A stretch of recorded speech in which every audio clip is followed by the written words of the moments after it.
It is with great privilege that I am able to present today Mayor Greg Nickels, the 51st Mayor of the City of Seattle, Washington.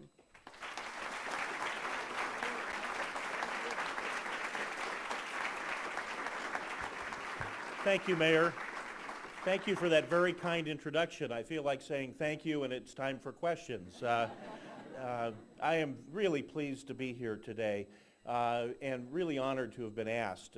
I want to thank the Blank Foundation for thinking of me, and I want to thank my friend Shirley Franklin for extending the invitation to me in January when we were together in Washington, D.C. I love cities. As Mayor Franklin mentioned, I was born in Chicago. We left when I was very young, but I continue to go back, and I'm sort of an amateur genealogist, so I wander around the cemeteries looking for my ancestors, and in Chicago that's wonderful because they still can vote, and it's a nice connection. And I've lived in Seattle since I was a fairly young child, and I love that city. So the opportunity to come to another great city and see and hear and feel the energy of that city is a treat. So I want to thank you for that. I was mentioning to a small group last night that our Chamber of Commerce holds annual inner city visits, and about 2 weeks ago we went to Austin, Texas, which is a great city and has some real similarities with Seattle and Atlanta, and then some real contrasts. And Austin, of course, is known as the Berkeley of Texas. Berkeley, of course, is known as the Seattle of California, so we felt a particular kinship. I also want to welcome our audience on the webcast. Someone asked me if my staff or anyone back home was going to be watching, and since it's about 6:15 in the morning back home, if you are watching, I thank you, and I look forward to hearing your reactions when I get home. But my guess is that they'll have to catch it on a replay or something like that. Let me talk a little bit about my city, just brag for a couple of minutes, and then how I became involved in this issue of sustainability, because it wasn't necessarily the first thing that I tackled as mayor. As Mayor Franklin mentioned, I became mayor January 1st of 2002, so we represent the class of 2001, and I followed what Mayor Franklin has done here in Atlanta, and I hope you realize what a great mayor that you have. We recognize it at the Conference of Mayors. We might have Mayor Bloomberg and Mayor Daley and Mayor Villagrosa in a room, but it doesn't light up until Mayor Franklin comes into the room. The city of Seattle is a city of just under 600,000 people. We're about 80 square miles. We have a relationship with our state that I understand is somewhat similar. We're the big city, and there are places in the state that you know, sort of are jealous or suspicious of us. We're a little more liberal than the rest of the state of Washington, so our politics is different. And we're in a metropolitan area of about 3.5 million people. So we're about a mid-sized American city, maybe the 21st or 22nd largest in population. But the impact that we've had on our country and our globe, we think, is out of proportion with our size. I think not unlike Atlanta. If you think about some of the great entrepreneurs we've had, Bill Boeing, who came to Seattle and built airplanes that led to the 707, that led to the jet age, that helped to shrink our globe until today when those jets seem to all be parked. Bill Gates and Paul Allen, who are Seattle natives and decided to develop software that helped lead us to the information age that also shrunk our globe.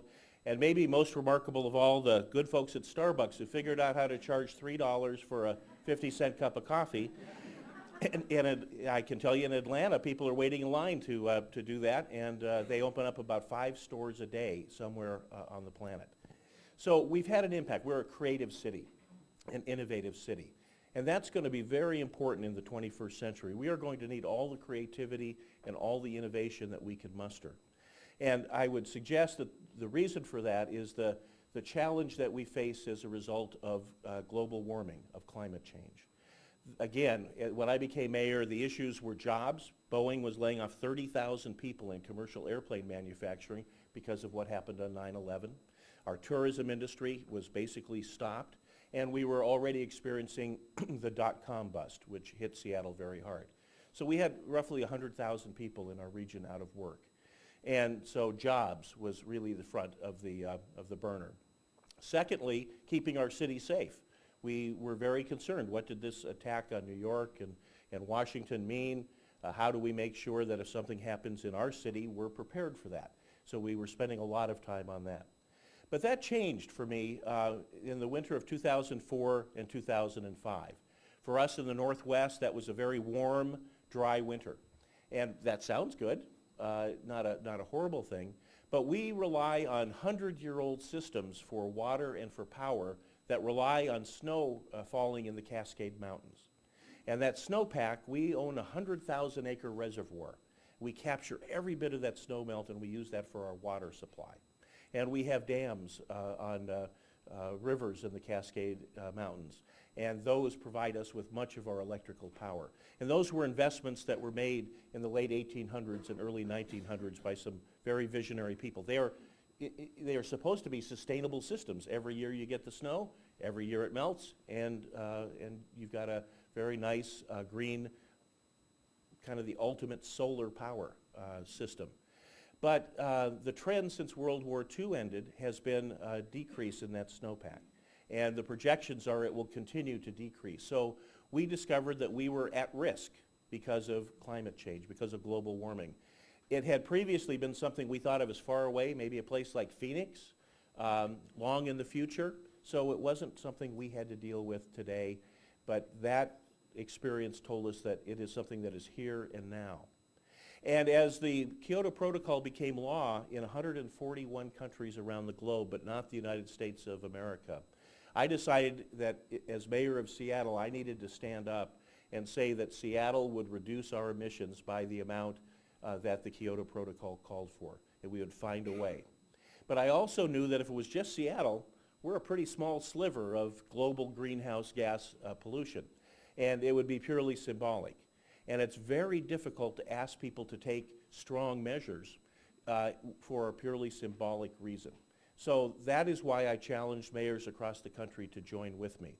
And we hoped against hope that we would get 141 mayors, one for every country that had signed the treaty. And we worked hard at that, and then all of a sudden we got past the 141 and we were closing in on 200 and 300. And today it's 830 mayors have taken that pledge to take action at the local level. Thank you. And that represents a population about the size of Germany. So it is not symbolic, it is real. And we have 830 laboratories around the country where mayors, with the exception of Mayor Franklin and myself and Mayor Floyd, have egos. And because of that, they want to make their mark on this issue. And so they're being very creative and working very hard to try and find out how their city, how their community can make its mark on this issue.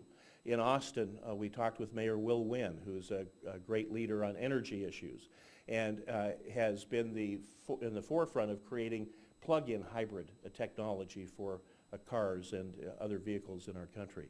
And around the country, you can cite dozens of mayors who have tried to figure that out. And it's appropriate, I think. There are people who criticize this as it's a hodgepodge, and we really ought to be acting together as a nation, and I certainly don't disagree with that. I think it's long past time that we did act together as a nation on this common challenge. But the strength of it is that for the first time in human history, a majority of people live in cities around the globe. And because we are the engines of the economies of our countries, we consume the vast bulk of the energy that is consumed on this planet, about 3/4. And that means that we are certainly part of the problem, but I think we also are part of the solution. In Seattle, we are really proud of the sustainability that has been a hallmark of our city ever since they created these sustainable water and hydroelectric power systems, but that's been continuing generation after generation. And today, the average American emits about 24 tons of greenhouse gas pollution. In Seattle, we average 11 tons. So that's not good if you compare it with the rest of the world, but it is much better than average. And people who live in cities have about 25 or 30% fewer emissions than people who live in the outer suburbs, because we live in proximity to where we work and shop and play and live our lives. And we're going to have to get more efficient at that. We're going to have to figure out how to build cities that are really compelling places for people to live. We have a challenge back home with affordable housing. We've got a challenge with the quality of our public schools. So you see a lot of parents of 3- and 4-year-olds who are moving out to the suburbs, and then they move back in once the kids graduate from school. We have to have great schools that attract families back into our cities. We have to be safe, because nobody's going to live in a place that they perceive to be unsafe. We have to have great diversity of people and activities and opportunities in our cities so that they're compelling places for people to live and work. So that the toughest transportation problem a person might face on a given day is, what color shoes do I wear on my walk to work, as opposed to which of the highways do I have to get on to have the least hassle in getting on my 20 or 30 mile long commute. Those are the kinds of questions that we're going to have to grapple with as a society. And so how did we start on this path?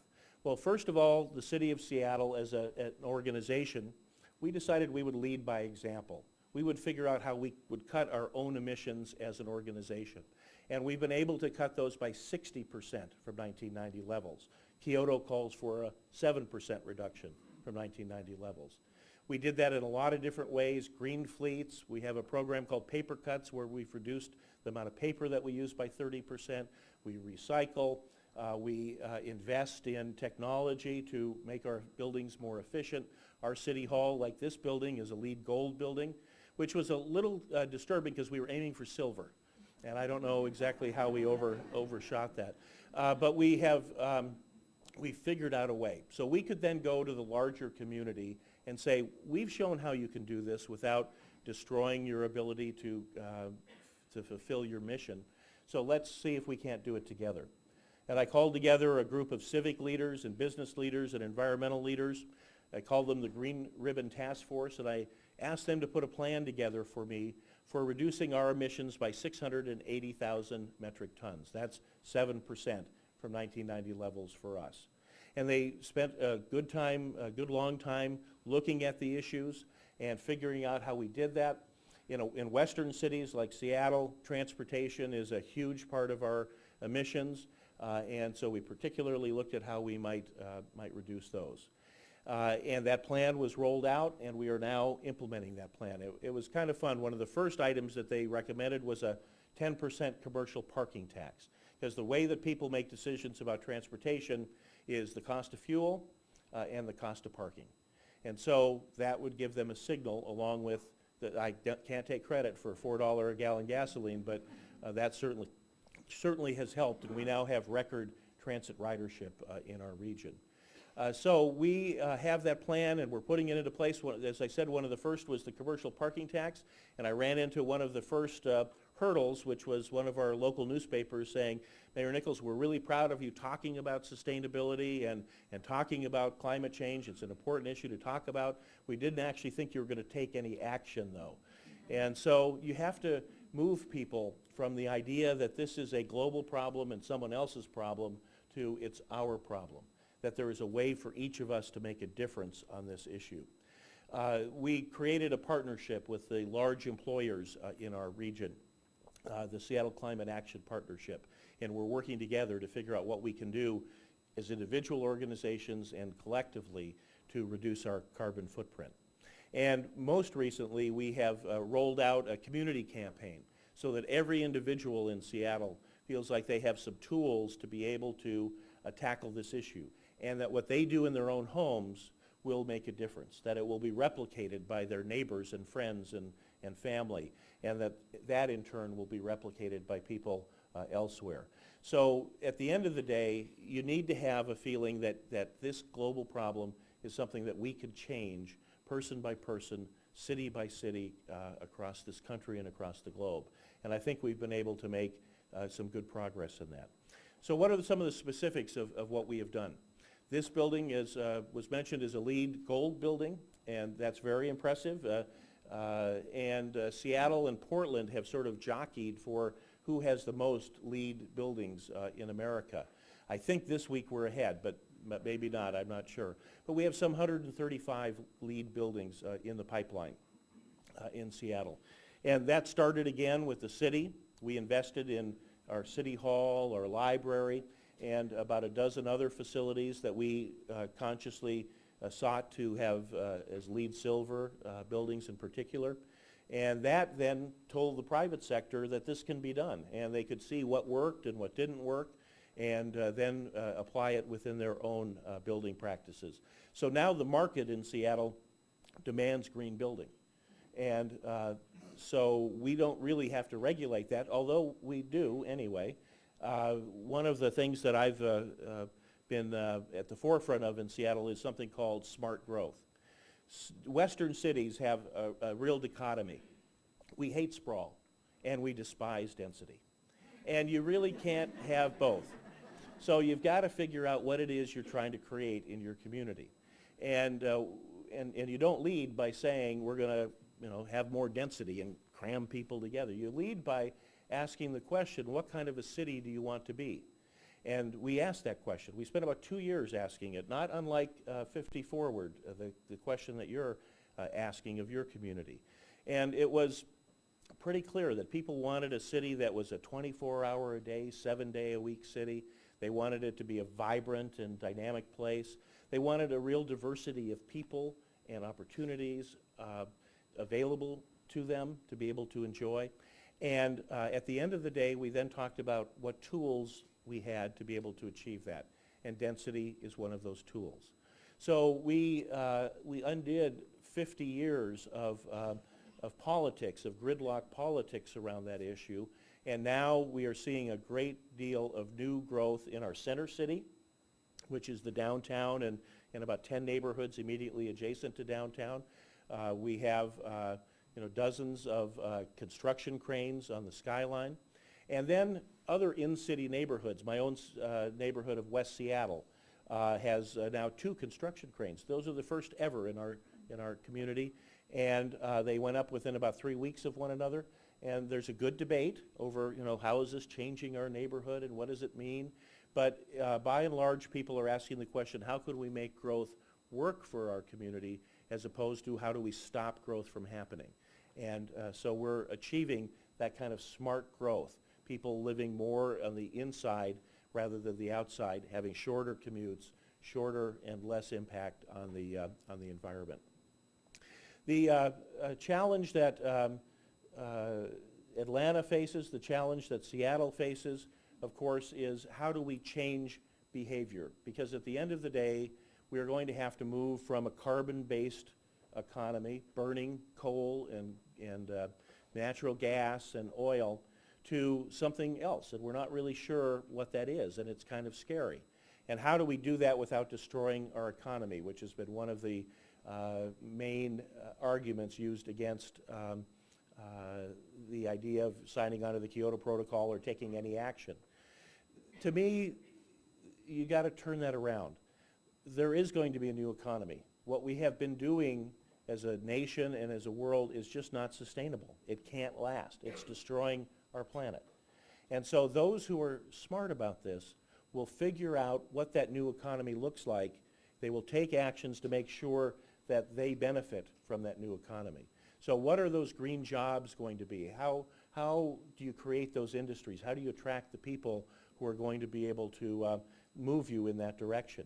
I was really honored a few weeks ago. We had the Washington State caucuses. That's how we choose delegates for the national political conventions. And Senator Barack Obama visited Seattle. I had a chance to walk him through a Seattle business. They wanted to see a green business. So I went to a place called McKinstry Company. And McKinstry Company is a 60-year-old Seattle family-owned business.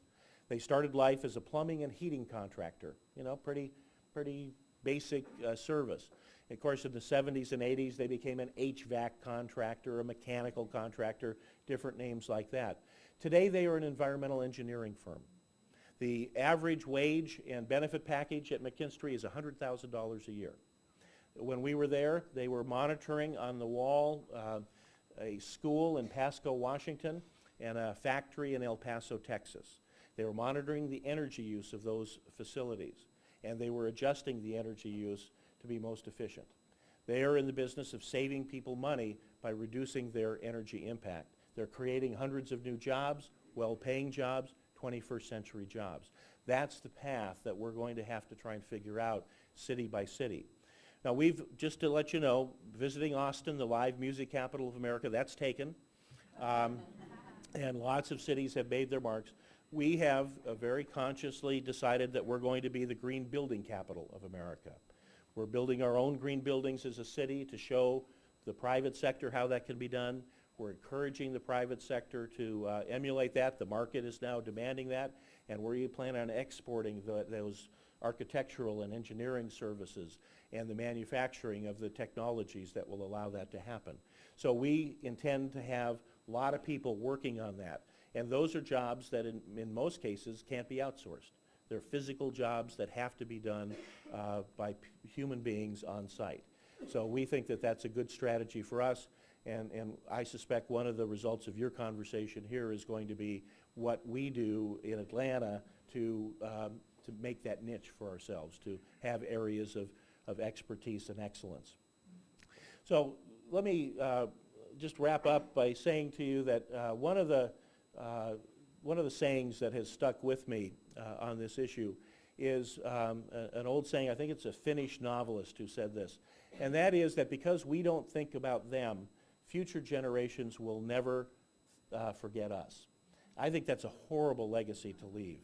We have the opportunity, our generation, to change this equation.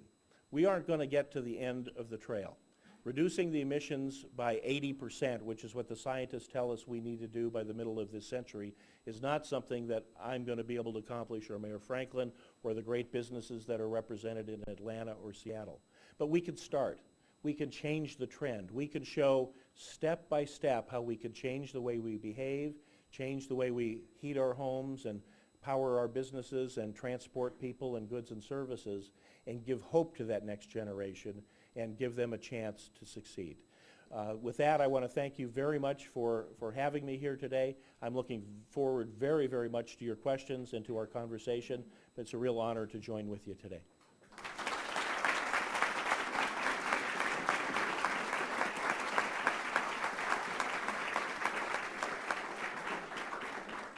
Thank you, Mayor Nichols. We appreciate your comments. My name's Tom Wind. I'm Director of Comprehensive Planning with the Atlanta Regional Commission, and my job for the next few minutes is to be sort of the master of ceremonies here and take some questions or facilitate some questions from the audience. There are a couple microphones that are circulating around, and if you have a question, if you'd raise your hand, we'll move one of those microphones to you. And I'd ask that, back over here, I'd ask that if you would please give us your name and your affiliation, just so everyone in the audience will know who you are and the mayor will know from what direction you're coming here. And try to keep your questions brief so we can get in a number of them this morning. Please. Mayor, Jim Stokes, Georgia Conservancy, congratulations on all you have done. Can you briefly describe for us Seattle's transportation system and how you've financed it? I can. I would say that's not an area of excellence for us. I've got one on the tie. Is it picking up? Yes. Okay. We have similar challenges. I felt very much at home last night when we came from the airport into downtown, and there was a lot of traffic. It felt like home. So as a western city, we're actually quite a ways behind in terms of mass transit. In 1968 and 1970, we turned down mass transit plans in Seattle. The federal money that had already been set aside went to build a system called MARTA, you may have heard of. So it was nice to come visit our transit system. So we've struggled with that. We went 25 years from 1970 to the next time we actually voted on a mass transit plan. And actually one of the first things that I tackled as a member of the King County Council in 1988 was allowing the words light rail to be used in a sentence publicly in our region. So in 1996 we adopted a plan, and the first line from our downtown out to the airport is under construction. It's financed by a sales tax and a motor vehicle excise tax that was approved in 96, and I'm hoping to take to the ballot phase 2 this fall. I'm moving our Sound Transit Board toward that. I don't have the votes yet, but I'm working on it. So we're kind of behind on that. We've had a struggle. Locally, we're doing fine. Mayor Franklin mentioned the Bridging the Gap proposal, which I was very good research. I didn't know that anyone outside of Seattle knew about that, but that was to catch up on 40 years of deferred maintenance on bridges and streets that are falling apart, which is why I got a lot of cred out of potholes, because they were swallowing up buses and small trucks. But the legislature and the region have been kind of at odds. We were moving toward a transit plan in 2006, and the legislature said, nope, you can't go out for transit unless you put roads with it.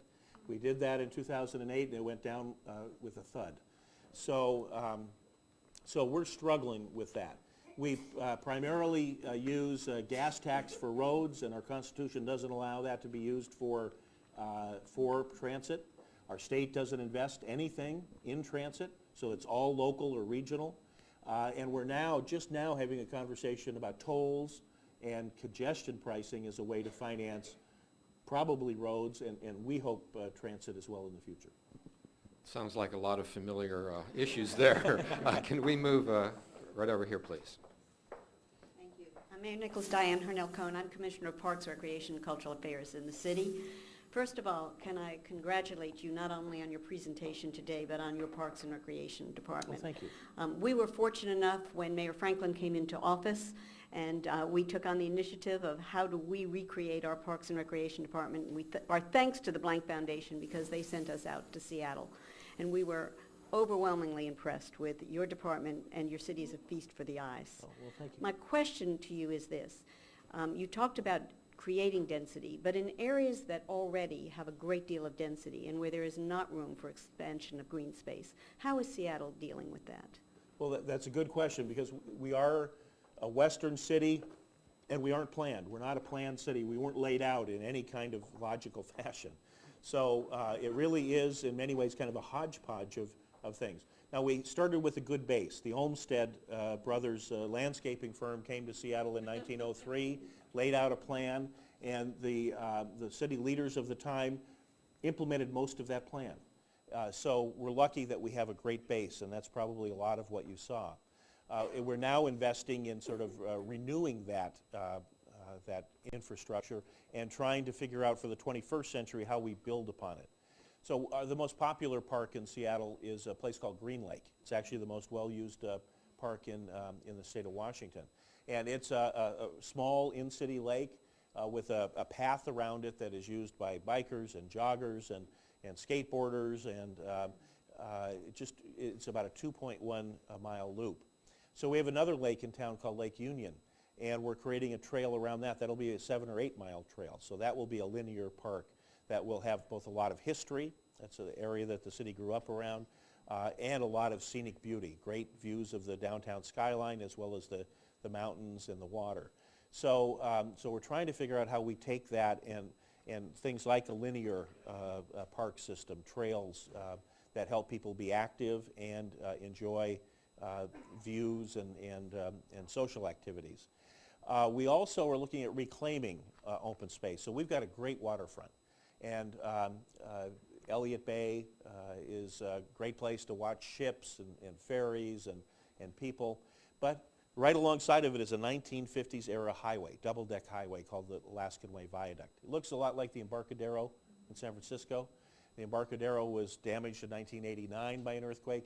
The Alaskan Way Viaduct was damaged by an earthquake in 2001 called the Nisqually quake.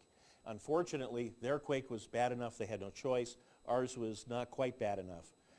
So we're struggling to take that down and reclaim that waterfront as great open space. And we hope to be able to do that within the next few years. Secondly, we have an interstate highway that goes through the heart of our city, Interstate 5, which creates this huge gaping wound through the city. We've got a park, which you might have seen, Freeway Park, which bridges a small piece of it. Our convention center is built over the freeway. So we're going to emulate that, and we're going to cover other portions of that freeway, and we're going to put parkland on top of that. So there are ways that we can catch up, but those are limited, and they're expensive. But the final thing that I would suggest is think of your streets. Your streets are the bulk of your public space, publicly owned space. And if you start to think of streets as not just a place for cars and trucks, but as a place for people, and how you can green that up and make that a wonderful place for people to gather, then I think you've really expanded the opportunities that you have. So we're thinking about that in our densest areas. Good, thank you. The parallels continue. Right over here. Welcome, Mayor. Thank you. A former resident of Seattle, Washington, Queen Anne Hill. Oh, wonderful, great. Could you give us your name, please? Yes, Ralph Moore, Mayor of Union City, board member of the Atlanta Regional Commission also. Having assessed this tax for parking, how is that money reinvested back into your program? So the Bridging the Gap proposal that the mayor mentioned has three pieces to it. One was a property tax levy that the voters approved, largest property tax levy we have ever asked for outside of schools. So that was approved. The second is an employee head tax. I think it's $25 a year. We have 250,000 people a day who come from the suburbs to work in the city. So it allows us to capture just a little bit from people who use the transportation system but don't otherwise contribute to it. And then the third piece is the commercial parking tax. So it's paying for, we've got a new bicycle master plan that we're tripling the number of bicycle lanes, miles that we have, adding to trails. We have a large portion of our city that was developed as an unincorporated area, and at the time it was developed, sidewalks weren't required. So we're trying to build sidewalks, retrofit those neighborhoods to connect parks and shopping areas and schools so that we have safe places to walk, as well as just fundamentally fixing up our streets and bridges. Thank you. Question over here. Morning, Mayor. Thanks morning. for coming to our great city led by our great mayor. Cities Could you have a identify lot yourself, Oh, my please? name's Fred Wacker with the Home Depot Foundation. Cities have many departments, task forces. A lot of times they operate in silos. As you talk about sustainability, green, making your city green, organizationally, how do you make sure everybody's on board? And think about green not only in terms of their own function within the city, but cross-functionally. Sure. That's a great question, and I'll bet that that's true in the city of Atlanta and every large organization perhaps that it has ever existed. People get into the silos of this is my job, and they don't look at the broader context. So first and foremost, the thing that I do to try and break people in the city organization out of their silos is I tell them I'm going to be mayor forever. And so one of the things that happens in a large public organization is people say, you know, I've seen mayors come and go, I've seen city managers come and go, I've seen department heads come and go, so I'll just wait it out, and then we'll get back to doing what we used to be doing. So if you threaten to be there forever and you can give some credibility to that, that at least makes them think twice about that strategy. We've assembled an environmental sub-cabinet. So the transportation director, the parks director, we own our city electric company, the Seattle City Light, so the superintendent of City Light, the head of our public utilities, which is water, solid waste, drainage, sewer.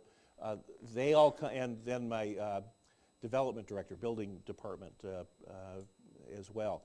They all come together and we break them out of their silos and we take a look at environmental issues and we see what roles each of those departments, each of those organizations has in it, and we think about it more globally, and we set the goal more globally. Good. Is there a question over here? Yes, ma'am. Hi, Mayor. Hello. I'm Valerie Wilson. I'm the Executive Director of the Beltline Partnership here in Atlanta. And I join Diane in saying to you that I love your city. I've been there 3 or 4 times, and it's a beautiful city. Well, thank you. I wanted to kind of take you away a little bit. One of the things that you talked about was understanding that diversity is really important in a city for it to be successful. Can you talk to us just a little bit about some of the initiatives that you all have underway in making sure that you maintain a diverse community, because that is what will make it strong and You make bet. it survive? Thank you. Actually, what's happening in Seattle, Seattle's getting much more diverse. So we're just under 600,000 people in the city, and 100,000 folks were born in another country. So we've had huge immigration, and it's from all points on the globe, and I believe that's probably happened here as well. Great, attractive cities are attracting people not just from around the country, but around the world. So we're trying to ask the question, how can we best serve these folks who are making Seattle their home and how can we make them feel included and fully participating members of our community? What are the barriers to that? So when I became mayor, I established a project I called the Race and Social Justice Initiative. And it was based on a couple of things. One, an incident that occurred during the campaign where an African-American man was shot by the police. And as I went around the city, there were very different reactions to that in different parts of our community. And it seems to me that we need to talk to one another about why we see the same thing and we perceive it so differently. And then going around the city and seeing various neighborhoods, some of which were very integrated and very diverse, and others that really weren't. And trying to figure out if the city as an organization could help teach how a diverse workforce, a diverse community can be a strength. And so there's no roadmap to that, but we've been working on that for the last 6 years and trying to figure out how the city can serve diverse communities more effectively. So one example, a group of Muslim women I was talking to a couple of years ago had worked with our Parks Department. They were not able to take advantage of our swimming pools. We operate a dozen swimming pools because of cultural restrictions on being able to be in public with parts of their body exposed. So we set aside time for them to be able to enjoy the pools and do it in a fashion that was consistent with their culture. So we're thinking about how we adapt. We don't just provide baseball and football, but maybe soccer and cricket as ways for people to be able to feel included in their new community, but also be able to enjoy their home culture as well. So there's no roadmap to it, but it's been a long and very serious conversation, and I think we've made a lot of progress in making people feel like if something happens, they're going to be treated fairly, and that they are included and respected and honored members of our community. Thank you. Is there a question over here? Yes, please. Good morning, Mayor. Good morning. I'm Rosemary Kernahan. I'm with Atlanta Habitat for Humanity. As an architect, I congratulate you with the City of Seattle and that magnificent library. Thank you. Wonderful building. I would like to know, Atlanta Habitat for Humanity builds green. All our houses are certified green. It's very important in the affordable housing sector to be able to minimize utility costs for our residents. What incentives or encouragements does the City of Seattle offer for affordable housing groups who build green? Well, affordable housing is one of the three, I think, biggest challenges that we face as a community in achieving the potential I think we have. The others are public education, great public education, and our transportation system. So we've done a lot of focus on affordable housing. So I am very lucky that I inherited a legacy from previous mayors who were committed to creating affordable housing.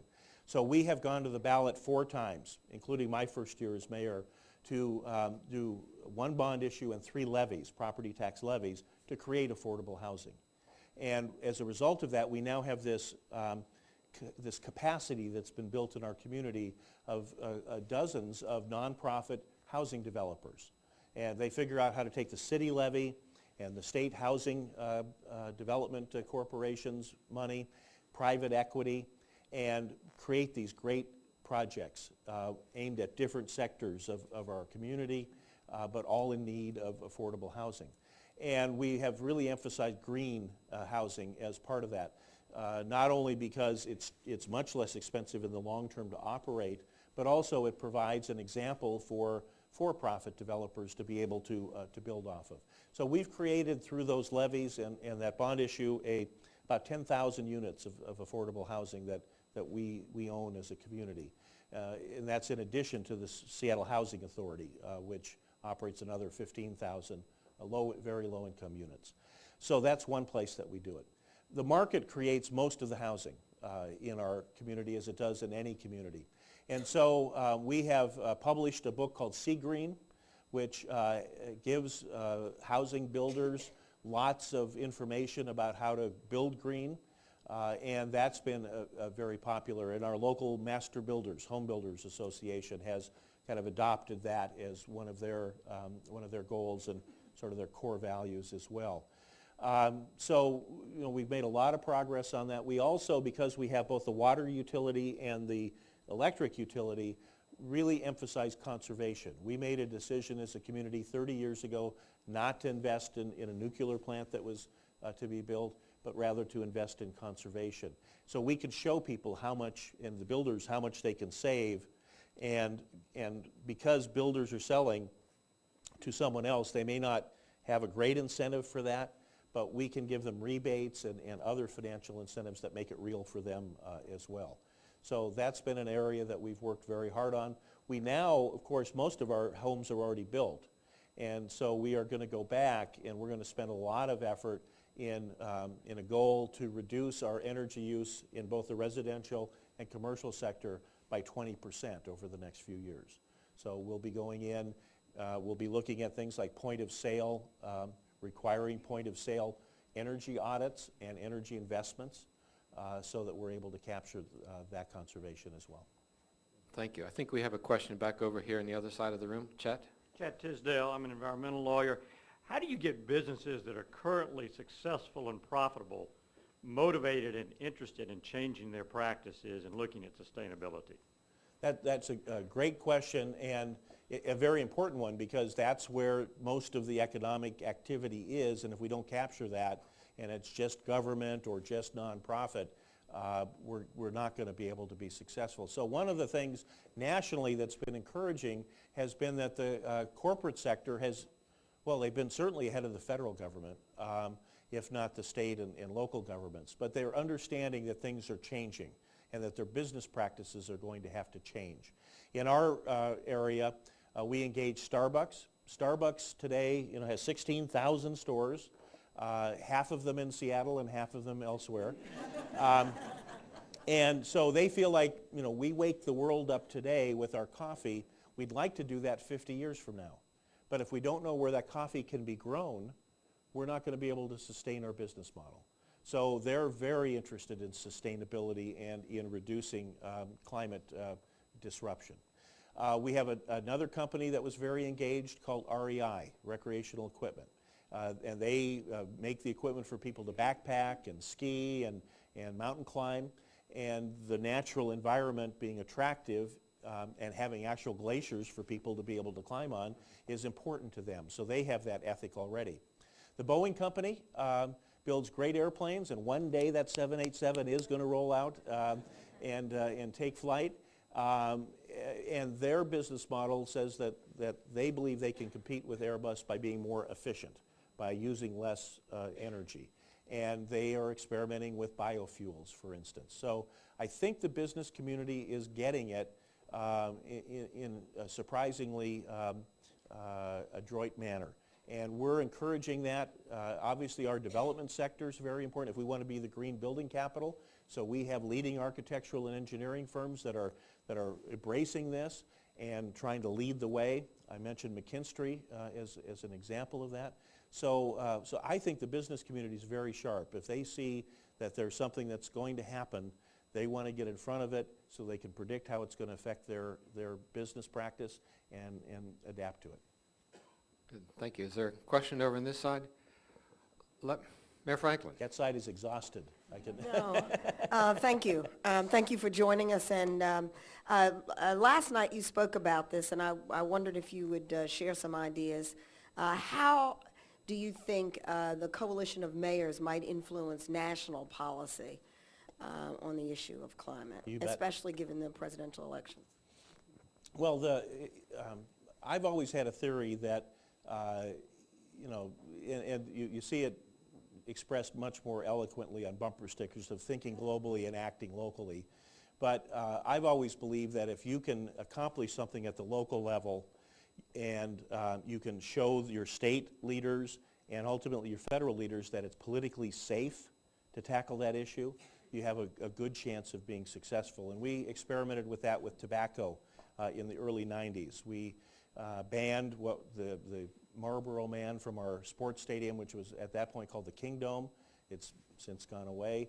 and place strong restrictions on tobacco companies' ability to advertise to kids. And we ultimately lost in the Supreme Court, but in the meantime, national politics had changed. So I think that the fact that there are 830 mayors, they represent cities large and small, they're Democrats, Independents, Republicans, and they're from all 50 states, means this conversation is taking place in every state in America. And I think it has changed the conversation. I can't tell you how many places I've gone where people have said, I heard about what the mayors are doing. Is my mayor signed on? And if not, they go back home and have a little conversation with their mayor about the need to be involved. So I think it's a very strong base that we start with. And what it means is that there now will be best practices. So we've tried some things that didn't work. And because they didn't work, other cities aren't going to necessarily emulate that piece. And that's good, that's efficient. But there are other things we've done that have worked, and people are emulating that. The latest one is a proposal I made last week where we're going to put a 20-cent fee on paper and plastic bags when you go to the grocery store or drugstore or convenience store. We're the first ones to try that. If it works, I suspect other cities will go that direction. If it doesn't work, cities will figure out a different way to make it impact. But it is that ability to replicate what happens in one place and then multiply it and make it come up to scale very quickly. Thank you. I think there's a question back over here, please. Andrew Filer, I'm the board chair for of the Civic League for Regional Atlanta. I want to go back to this issue that you brought up about I-5 and how you managed dealing with that. We, of course, in Atlanta have what we call the connector, which is where 75 and 85 come together through the That's city. that Y spot we hit last night, I think. Yes. A vision was laid out several years ago to cap the connector and put a 1 to 2 mile linear park through the city. And it was shot down as sort of infeasible by the powers that be at the time. Boston had the exact same problem and put their equivalent of the connector underground with $14 billion of federal money.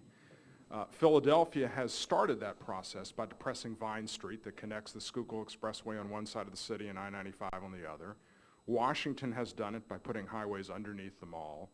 Can you talk a little bit more about how that was done in Seattle, what you did, how it was funded, and the vision for taking it to the next step? Okay. First of all, it is a work in progress. I-5 is still this gaping wound through our downtown and through our city. When it was built, it displaced some 20 or 30,000 people, and it's awful in terms of the urban environment that it creates. We are a very narrow city, so we're long north to south, very narrow east to west, and we're bounded on the west by Puget Sound, Elliott Bay, and on the east by Lake Washington.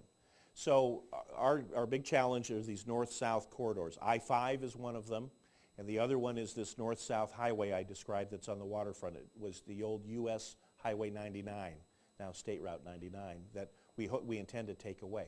So we had a long debate over Highway 99, and a lot of fighting between the city and the state over what ought to happen there.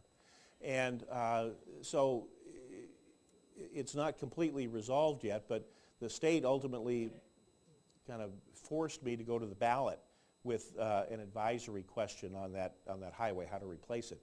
And the people said no to a new elevated highway, and they said no to a new tunnel, in large part because of what happened in Boston, not the end result, but the process, the $14 billion process. So we are going to take a third way. We're going to figure out, instead of trying to accommodate 110,000 vehicles a day, and the old way of thinking with the state DOT is it's 110,000 vehicles a day, then your replacement has to accommodate 130,000 by 2020 or something. We're going to figure out, how do we move people and goods and services? People don't necessarily have to be in individual vehicles. They could be on streetcars, and we just opened our first streetcar line. We're building our first light rail line out to the airport that'll be open about a year from today. We can get people on bicycles and walking as opposed to in vehicles. Freight, we need to be able to move through, but maybe part of that is to take I-5, which now has about a dozen on-ramps and off-ramps into downtown, and eliminate some of those and turn it more into the interstate it was supposed to be, rather than the collector-distributor that it's turned out to be. So we're trying to figure out how to take the transportation conversation to a different level. So it isn't just undergrounding a road and taking advantage of the surface, but it really is not building or widening that road, but finding other ways to accommodate that. We now build roads for the 2-hour peak in the morning and the 2-hour peak in the afternoon. Of course, those peaks are expanding. But really, that's nuts. We've got the capacity. We just happen to be overloading it at a particular time. Spread that out and give people alternatives to that. Charge for that during the peak time. Think about it in a different way. I think we maybe have time for one more question, right here. Center for Quality Growth and Regional Development at Georgia Tech. You've been an advocate of accommodation planning. How would you suggest we incorporate those principles as we look to the next 50 years? Well, the conversation that you're having in 50 Forward is really the same conversation that we're having in Seattle with something called the Cascade Agenda. The Cascade Agenda started out really as a way to stop sprawl into the Cascade Mountains. They're an icon for us, Mount Rainier and the wonderful open space and forest land that we have.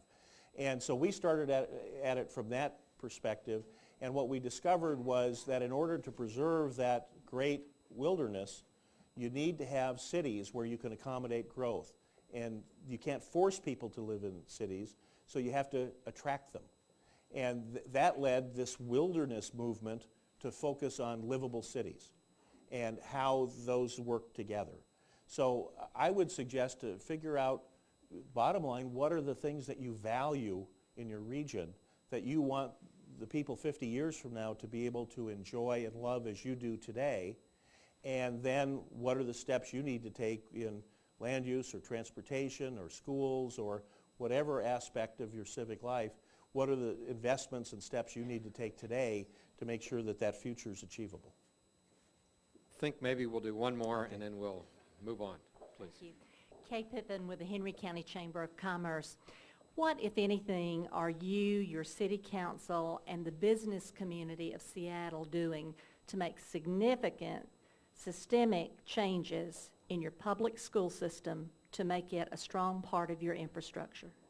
That, as I said, along with affordable housing and transportation, is one of the key challenges that we're facing. Our Seattle Public Schools lose about 500 kids a year. So we have two interesting statistics that wouldn't necessarily make sense. We have the fewest children per capita in Seattle of any city in America save San Francisco. And we have the most children per capita in private school. So when a child gets to be 3 or 4 years old, you'll see the for sale sign go up and families move out to the suburbs. And then you'll see a lot of people whose children have just left the nest, hopefully, moving back into the city because they want to be back in the urban core. So we've got to figure out how we make those schools, and there are some very good schools. My children both graduated from Seattle Public Schools and had a very good education. But you really got to work at it. And you need to have a system where no matter where you live, what school your kids are going to, it's going to be a great education. And we need to do that not just for sustainability, but for competitiveness. We are both international cities, and our kids are going to be competing with children all over the globe whose governments have figured out that investment in education has a great return. And we have to get that, and we have to have those great schools so that they have the skills to compete, but also that our cities are compelling places for families to move back into, not to flee when their kids get to be. So we invest every year in our schools as a city. We have a levy. I mentioned the housing levy before. Another ongoing levy that we have and we put up every 7 years is called the Family and Education Levy. And we fund about 400 high-quality preschool spots for at-risk kids so that when they get to kindergarten and first grade, they're not already behind. We fund family counselors in our schools, so if a family's in crisis, we can resolve that crisis quickly, and the child can focus on learning. We have health clinics in all of our high schools that the city funds and half of our middle schools. And then we have case managers so that kid who's at risk of dropping out before graduating high school, we can make one last attempt to reconnect them back to the school. So we're trying a lot of things to make that work, but fundamentally what we're demanding, and it's an interesting role, as mayor I'm a cheerleader for my schools, but I also have the bully pulpit, and I need from time to time to publicly as well as privately remind them that we got to set the bar high. We've had a culture of setting it low. That doesn't do our kids any good when they go out and they try and get a job in a competitive industry. We've got to set the bar high, and then we need to put the resources in making sure every child makes that bar. I think that's a great note to end on. I appreciate it. Let's thank Thank Mayor you very, Nichols very again. much. Thank you, Shirley.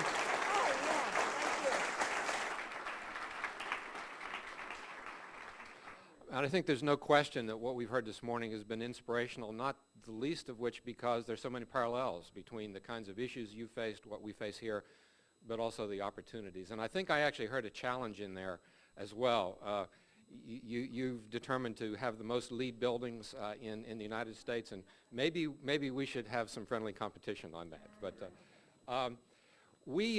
hearing Seattle's example helps us understand how daunting the task really is ahead of us. But it also gives us hope and gives us some ideas about directions we may take in the future as well.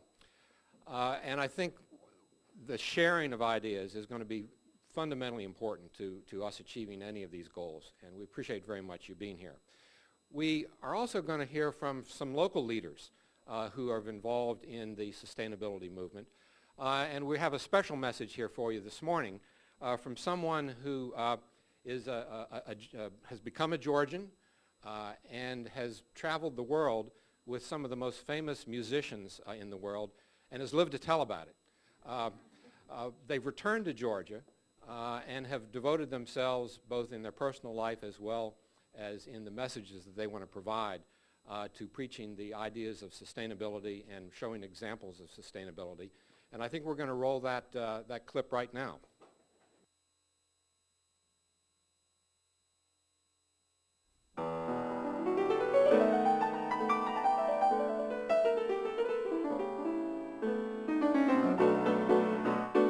Chuck Lavelle, Georgian, tree farmer, sustainability advocate, and keyboardist for the Rolling Stones. Georgia, oh Georgia. Chuck genuinely cares about protecting what's valuable today and leaving it better than we found it. From his farm near Macon to Peachtree Street and across the globe, Chuck Lavelle speaks passionately about finding a balanced approach to living that will sustain our natural resources and our vibrant and diverse communities for generations to come. My wife comes from a long line of people that are connected with the land. When some land fell to her from her grandmother in 1981, I took it as a responsibility to do the right thing by the land, to learn about it, to learn what is the right thing to do and how should we proceed. So we're going to have growth in this country no matter what. And in the world, we're going to have growth. The population continues to increase, and there's a pressure on our natural resources. Now, to me, the question is the growth that we're going to experience going to be rapid, rampant, and reckless, or is it possible that we can have growth that is strong and smart and sustainable? And hopefully it's the latter. Let's find the right places to put our growth, and let's also look at growing vertically, and let's look at public transportation. Well, maybe you build little communities within the Atlanta area where you have your grocery store and your butchers, and you have the place to go get a haircut or whatever it is in a fairly centralized location so that you can stay within that community for the most part. When you need to get out of it, you get out of it. But if you have those services within a walking distance or a reasonable short ride with public transportation, that can take a lot of pressure off the situation. That concern for livable communities and the vibrant, beautiful, and diverse offerings of our part of the world bring this talented Georgian back home time and time again. Protecting our unique character and developing with care and thought is vital to our future success. You know, I can remember as a boy coming over from Alabama in the 60s, it would have been around the mid-60s, and the car tags read, "City of a Million People." And we were all, wow, the South has a city that has 1 million people. That's amazing. Well, now it's, 5 million? And Atlanta has so much to offer Georgians and others that travel through the city. It's a great city to come to for conventions. It's a great city to come to for recreation. Gosh, I've been involved in so many wonderful concerts in Atlanta, either with the Rolling Stones or Eric Clapton or Allman Brothers Band or whoever. It's a great cultural city. It's a great music and arts center. So again, I think the focus needs to be on how you grow and how you manage the issues that affect that growth, and just do it carefully and smart. I think it's essential that we do everything we can to look at the new transportation technologies, new building technologies, green building, eco-friendly building and transportation. It's a combination. There's no single silver bullet that's going to save the planet, is there? You know, it's common sense. It's people working together, people using their knowledge and their, responsible way of living to conserve, and it's also human beings exploring new technologies to help find more efficient energy usage in this country. And each of us in our own way can contribute to sustaining a high quality of life for our region. It takes creating a clear vision, having the passion to follow our goals, and finding just the right balance between what's good for today and what will ensure a high quality future for new generations. I'm passionate about my family, I'm passionate about music, and I'm passionate about the environment. And absolutely, it's all about balance, and I think you do the best you can in balancing your life and your goals and your family. You know, I want my grandson Miles to be able to enjoy not just Charlene Plantation, but all of Georgia. I want him to be able to go to the mountains and see the beautiful, pristine countryside we have there. I want him to be able to go to the coast of Georgia and still have it be in a pristine state. So, you know, I'm hopeful. I think that we can do these things. I believe that human beings working toward a goal, you know, we put the man on the moon, didn't we? And we brought him back safely. And if we can do that, I think we can do just about anything.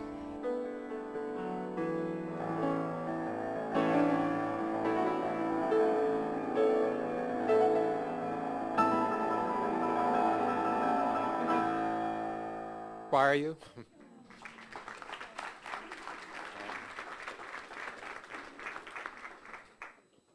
We have this morning some other local leaders. I don't know what kind of musicians they are, but some folks who have been really important in helping us think about and act on issues of sustainability in the region.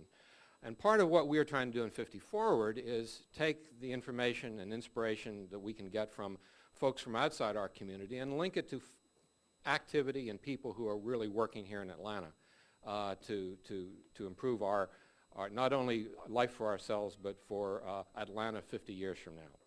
This morning we have Barry Berlin, who's Senior Relationship and Portfolio Manager at Atlantic Trust, and also acts as advisor to the Candida Fund, where he's participated in a number of civic endeavors, including working with the South Face Energy Institute, the Community Foundation for Greater Atlanta, and Mayor Franklin's sustainability activities as well. Bill Floyd has been mayor of Decatur since 1998, and I think has been on the city commission since the early 90s. He has been, was the incoming president for the Georgia Municipal Association and the past president of the Metro Atlanta Mayors Association, affectionately known as MAMA, by the way. During the research for the introduction, I was struck by the comment about people don't like density and they don't like sprawl.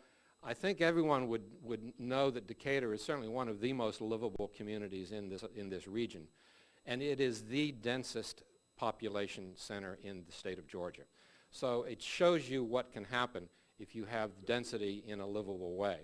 We're going to ask each of them to make a few comments from their perspective about what they've heard and what they see this as meaning for our region, and then we'll have an opportunity for a few more questions. So we'll start with Bill Floyd. Mr. Mayor?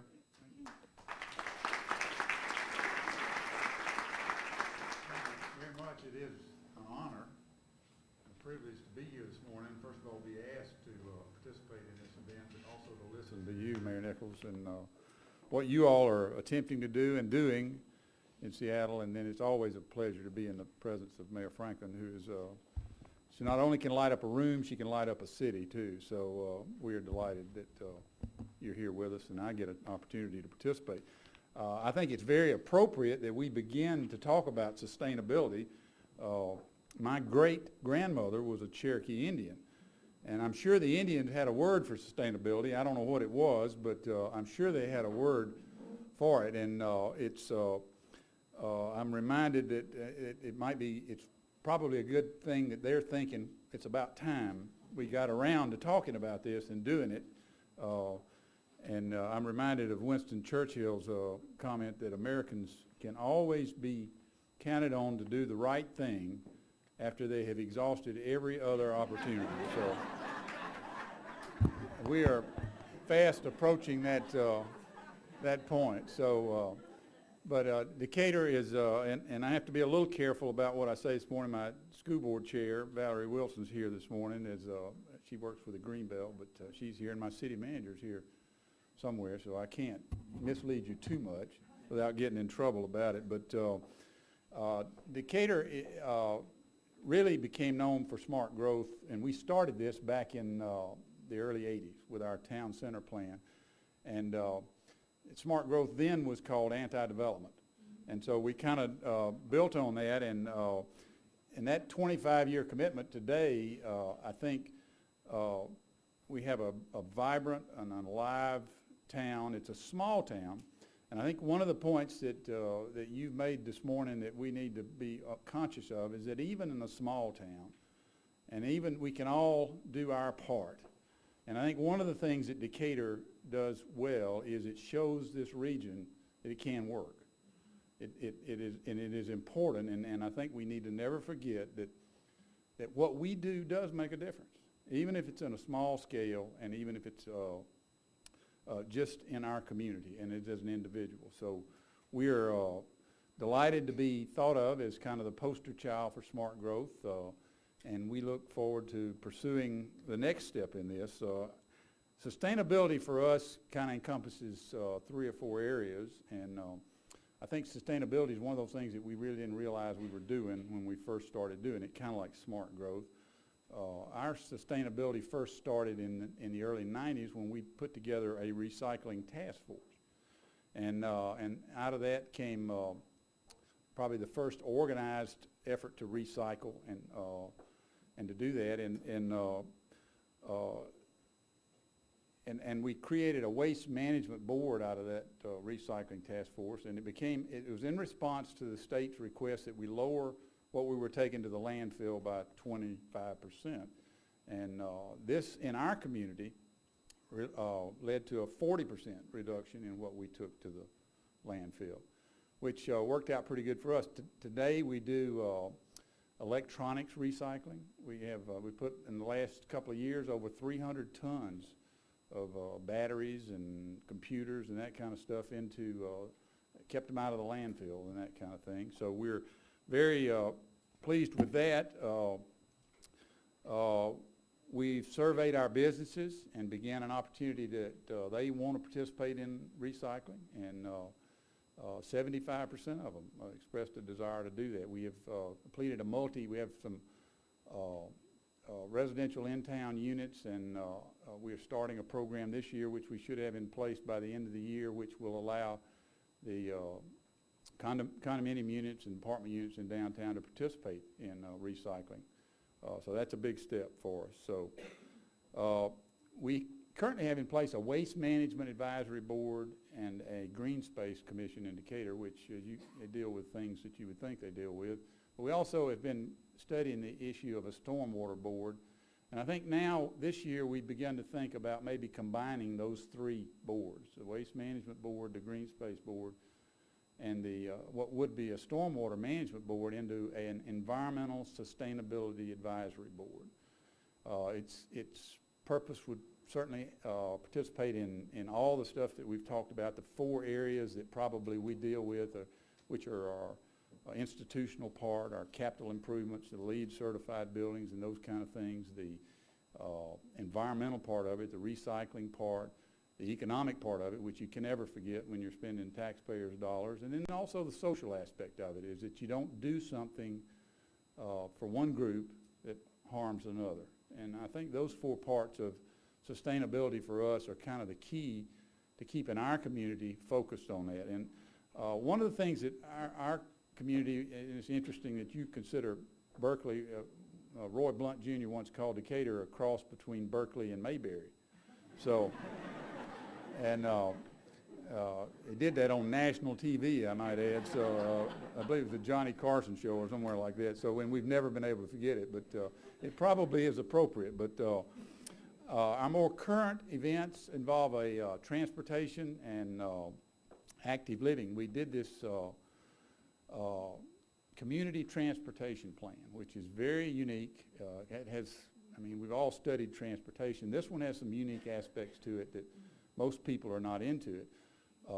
We did a health impact assessment as part of this plan, which has truly turned out to be informative and eye-opening. And it says a lot about the attitude, if you will, of our community and what they expect of us to do. I had the pleasure of being invited a couple of years ago to speak at a aging conference. As I'm the first, I'm 61, I'm the leading edge of the baby boomers, you know, as we move forward. We're the first of it, and I've had the joy of telling them, you know, you better get ready because we're not going quietly, the baby boomers. There's 70 million of us, and then we want our Social Security checks, so you better get ready for that. We expect to get those. So, but this community transportation plan has turned out to be, it led us to hire an active living director, which I'm not sure that there's anybody else. There's probably several around the country, but it focuses us on everything that we do, and it has an active living component to it, from how we pick up the trash to all our developments to how we improve our streets and all that.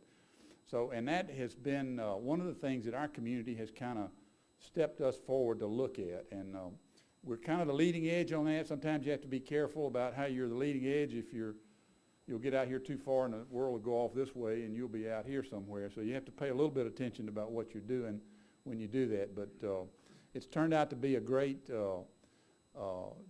event for us, and it's leading us to consider a lot of things that have to do with sustainability. Atlanta has tremendous transportation issues, and one of the things that this plan did is it studied complete streets. And we've always, I think I mentioned to you last night, we've always studied streets from how fast you can get an automobile down them, A, B, C, D, and E. But we've never done that with regard to pedestrians and bicyclists. In Decatur, in this plan, we did that.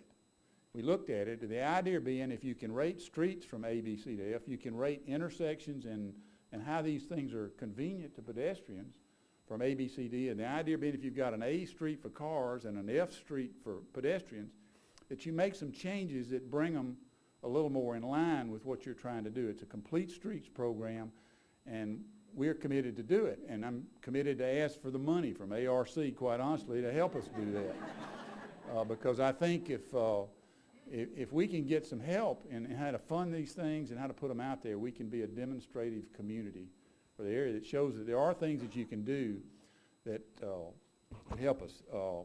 Smart growth in Decatur is no longer enough. We have to have this active living part. We have to be willing to do the things. People want a sense of belonging. They want a chance to participate in their community, and they want they want that chance to be a volunteer, to participate, and to be active, and to get out and participate in what goes on. And I think that's part of smart growth and sustainability just as it is.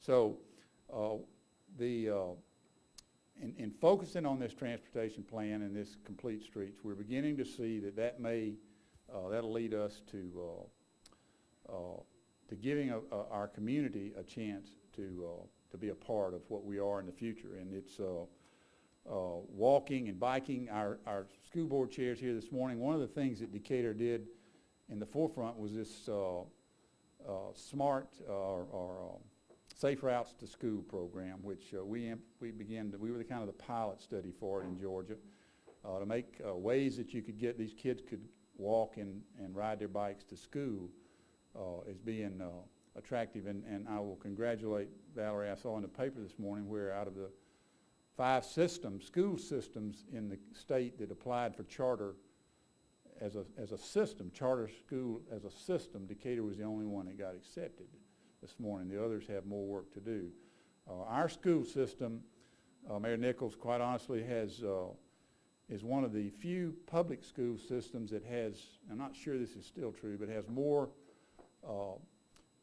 kids that qualify for the free lunch program percentage-wise than any other school system, yet our test scores are consistently higher than almost all public school systems, but even a lot of private school systems. And we're also one of those school systems that has more kids that pay tuition to come to Decatur schools than we lose to private school systems, which says a lot about it. And I couldn't agree with you more that schools are one of the things that attract people to Decatur and one of the things that make us the great community that we are. And you're on the right track when you start to talk about that.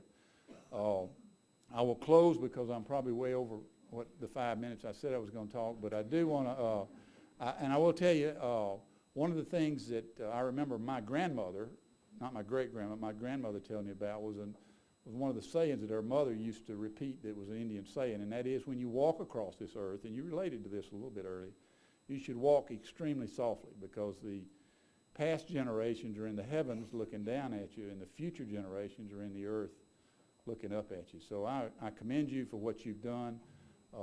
I invite you to Decatur to come out and see what we're like, what we're about.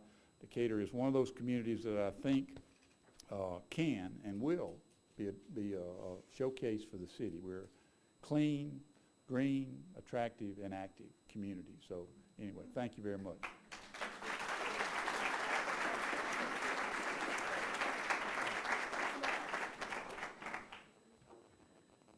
Frankly, don't know what I'm doing up here. I came in the building to apply for the opening at quarterback this morning, and next thing you know, I had a name tag on. They told me I was speaking about the nonprofit sector. I don't work in the nonprofit sector, but I work with them very intensely.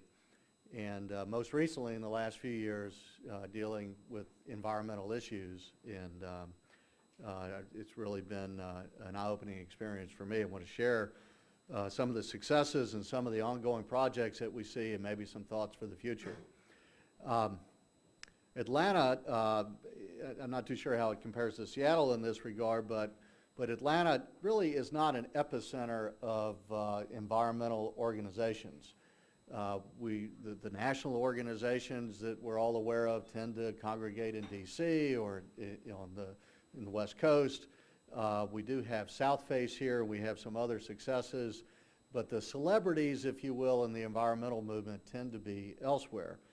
Thankfully, Ted Turner and some others have picked up this message and have shown some leadership. And of course, our homegrown Ray Anderson, who's active in the commercial sector, is certainly a national and international business leader. But while we have outposts of larger organizations here, Atlanta is something of a backwater in the environmental movement, and of course that's something we all want to work to change. That said, we've got a lot to be proud of, and we have some singular successes here. South Face, through Dennis Creech, who's led that organization since its founding, has established the Earthcraft standard for individual homes, and now they're expanding that standard to small commercial buildings and the like, and we have thousands of homes that qualify for the Earthcraft standard built in Atlanta. And in the last few years, Habitat for Humanity, spoke earlier on the program, has adopted the Earthcraft standard for affordable housing in Atlanta. And if I'm not mistaken, it's the only Habitat group of the many chapters around the country that have done that, but they're leading an effort to make Habitat nationally and internationally an Earthcraft builder. So this is something that's incipient in Atlanta, and we hope and think is spreading. Mayor Nichols, I haven't done the actual count on LEED buildings, but in the sustained lane rankings of cities around the country, where on the whole Atlanta doesn't rank as well as we would like, Atlanta is number one in LEED buildings across the country. I'm not too sure if that's per capita or square footage or actual numbers of buildings. So I'm sure if the mayor of Portland were here, we could probably find something that we're each number one in LEED buildings. But we're very proud of the LEED buildings that we do have in the nonprofit sphere, the Atlanta Food Bank, the Theatrical Outfit, the Trees Atlanta brand new headquarters, many others in the educational sphere. Georgia Tech has a number of LEED buildings. Emory is committed to having every new building on their campus LEED. Some of the private schools, Paideia, Lovett, others are adopting to the LEED standard. And then in the commercial sector, I think the couple of real estate folks here, so I may be speaking out of term, but I think the two highest per square foot resales of office buildings the last couple of years in Atlanta were both LEED buildings, and that's the 1180 Peachtree and the first office tower built in Atlantic Station. So those may have been eclipsed, but hopefully that says something about the market and the commercial aspects of LEED building, certainly for Atlanta. And then we've also had a number of private foundations, in addition to Condita Fund, pick up the banner, and we certainly see Blank Foundation, Turner, Captain Planet, another of the Turner family foundations, Dodd, and others, very active and increasingly sensitive to this issue. So we have a number of successes and much to be proud of, and we have a number of ongoing projects in the nonprofit sector, and this list is not meant to slight projects that I'm just not as aware of, but speaking from personal experience and things that have been fairly hands-on for Condita. We have the Sustainable Atlanta Initiative, again, initiated by a private foundation, supported by a private foundation. Hopefully we'll see it through for a number of years and perhaps get to where you are in Seattle in our city's sustainability initiative. At the Community Foundation for Greater Atlanta, I see Leslie Grady here and others from the Community Foundation, we're incubating a program where nonprofits can apply for funding to gain grants for environmental retrofits of their facilities. And this is a new program through the Community Foundation, partnered with Southface, partnered with Enterprise Communities, and hopefully something that we can get rolling and might be a model for other cities. Southface and Condita have entered a 3-year partnership to provide environmental assessments to any nonprofit, doesn't have to be an environmental nonprofit, again, to get a tire kick of their facilities and develop some cost-benefit analysis around what those facilities might be were they somewhat more sustainable. That's an ongoing project. We're working with the Museum of Design in Atlanta to mount a traveling exhibit that showcases Atlanta's leadership in LEED buildings, so that within our own community, we might have an exhibit that might be in the mall one day and at City Hall the next and maybe at the airport, to demonstrate to our own population that we are doing a good job in the built environment. Always can do better, but there's some signature successes there. Celebrate that a bit. Georgia Interfaith Power and Light is engaging the faith community in dialogue, action, and some help with retrofits. That's, again, an outpost of a national organization that I think is found firm footing here. The Beltline Initiative means many things, but it has galvanized the community around green space, recreation, and mass transit. It may or may not be an environmental project. I certainly would choose to view it that way. Like I said, it's many things to many people, and as it comes to fruition, I think we'll be able to see its manifest environmental aspects. Piedmont Park, our leading city park, most visited city park, has committed to be serving as an example of environmental stewardship. All future buildings there will be LEED, and they've begun to engage sustainable practices throughout their management of that park space, and now the significant expansion of that park. We have a number, as I said earlier, a number of individuals and foundations, the Seidel's, Blank Foundation, others, that continue to agitate educate and convene on behalf of environmental issues, a day doesn't go by where I don't get an email from Laura Seidel with something I needed to know about the environment, and if you want to be on that mailing list, it's not exclusive. I'm sure she'd be happy to communicate with you as well. The new hospital at Hughes Spalding, our charity hospital for children, will be a green building, and I believe the groundbreaking is not too far away for that. So again, we have a number of successes. We have much to celebrate. Doesn't mean we don't have a lot of ground to cover yet. Again, I haven't wanted to slight anybody's favorite project or favorite charity. We're doing a lot of good work in the nonprofit sector in Atlanta on this issue. Just wanted to give you some of the flavor and scope of the activities that are underway here. We'll have to continue to grapple with our problems of air quality, land use, water, waste, but the nonprofit sector, as I see it, is increasingly engaged in constructive solutions, implementation-oriented solutions that address these difficult issues.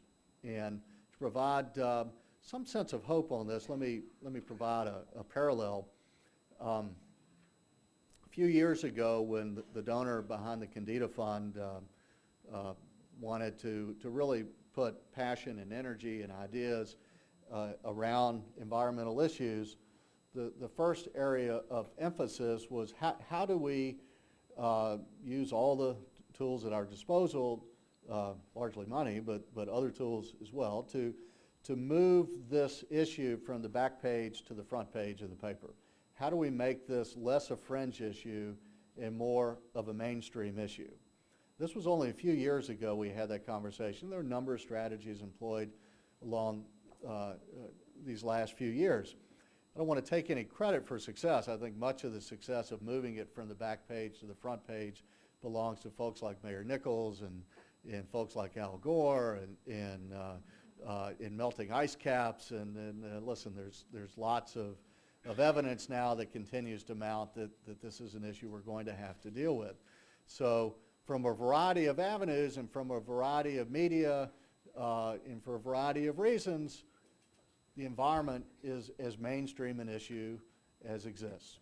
And it's a galvanizing issue for political organizations, and here we are today. Well, that happened in a very short period of time. And I don't think it's a stretch to imagine 5 to 7 years from now where hybrids are the norm and a traditional car is the exception, and where green building or a LEED building or an Earthcraft house, whatever fashion that follows, that's the norm, whether it's by culture, by commercial imperative, cheaper to operate, by dictate, by law, but nonetheless become the norm.